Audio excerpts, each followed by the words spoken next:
আসসালামু আলাইকুম। অনেক সময় রাজশাহীতে অনেক ব্যক্তিগুলো ঘুরতে আসে এবং ঘুরতে আসার সময় দেখা যাচ্ছে যে বিবিধ প্রশ্ন থাকে। ওনারা অনেক সময় করে থাকেন, হ্যাঁ? যে আপনার কোন জিনিসটা বা কোন হোটেলটা ভালো হয়, কোন ঘোরার মতো কোন জায়গা আছে, তারপর আপনার কোথায় গেলে কত টাকা লাগে। অনেক সময় যারা ঘুরতে আসবে এখানে তারা এই বিষয়টা নিয়ে মানে একটু সন্দিহান থাকে। তো হঠাৎ এক ভাইয়া এসব প্রশ্ন করে, তো তো তাদের জন্যই আমার এই ডকুমেন্টটা তৈরি করা। আপনি রাজশাহীর কোথায় নামবেন এবং সেখান থেকে কত দূর, কত দূরে আপনার একটা হোটেল, কত দূরে একটা রেস্তোরাঁ, কোথায় আপনি কোন টিকিটটা পাবেন, কোথায় এমার্জেন্সি মেডিকেল সাপোর্ট পাবেন, এই যে আমাদের দৈনন্দিন চলার সময় পার্ক কোথায় আছে, ঠিক আছে, কোন জায়গাটা ভালো কোন জায়গাটা খারাপ রাজশাহী সিটির মধ্যে, রাজশাহী সিটিতে আসার আগে এই বিষয়গুলো আপনার জন্য জেনে থাকলে সহজ হবে। এখন দেখা যাচ্ছে অনেক সময় কি হয়, আহ, এক জায়গায় অটো ভাড়া আপনার প্রয়োজন হয়, সেখানে অটো ভাড়া লাগে অ্যাকচুয়ালি কিন্তু 5 টাকা। এখন আপনি উঠছেন, আপনাকে অটোওয়ালা কিন্তু বলবে না যে এই জায়গার ভাড়া কম, আপনি যদি দেন সেটা সে নিয়ে নিবে। আমি এটা অটোওয়ালাকে দোষ দিছি না, বাট আমাদের রাজশাহী শহরে সবচেয়ে বেশি ব্যবহৃত হয় অটো।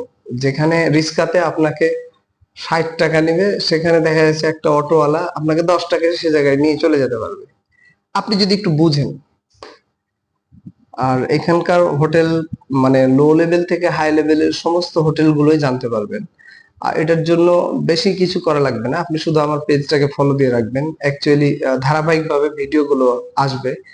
এটা হচ্ছে এই পেজ রিলেটেড প্রথম ভিডিও, একমাত্র রাজশাহী ভিজিটরদের জন্য তৈরি করা হয়েছে।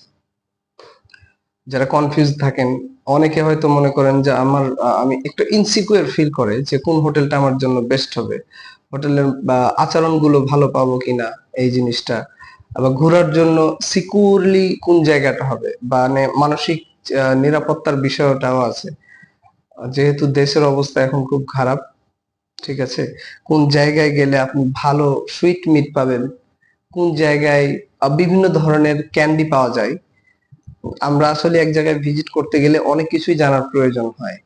উম, ও ফুচকা কোন জায়গায় ভালো হয়, ভোজপুরি ডালপুরি এসব কোন জায়গায় হয়, একটা ভালো মনোরম পরিবেশ কোথায় আসে, হ্যাঁ, কোথায় গেলে একটা ভালো মানের থিয়েটার পাওয়া যাবে, স্টার সিনেপ্লেক্স যেমন, এই ধরনের যাবতীয় প্রশ্ন। রাজশাহীর কোথায় কি আছে, যেমন মন্দির, যেমন গির্জা, ঠিক আছে, মন্দির গির্জা, একটা ধর্মীয় অবলম্বন যা কিছু আছে, এই সমস্ত কিছু রিলেটেড যত যা তথ্য লাগে একটা সিটিতে থাকার জন্য কিছুদিন আপনি মেহমান হিসেবে যদি রাজশাহীতে ঘুরতে আসেন, এই বিষয়গুলো অবশ্যই জানার প্রয়োজন থাকে। Emergency medical support, fire service.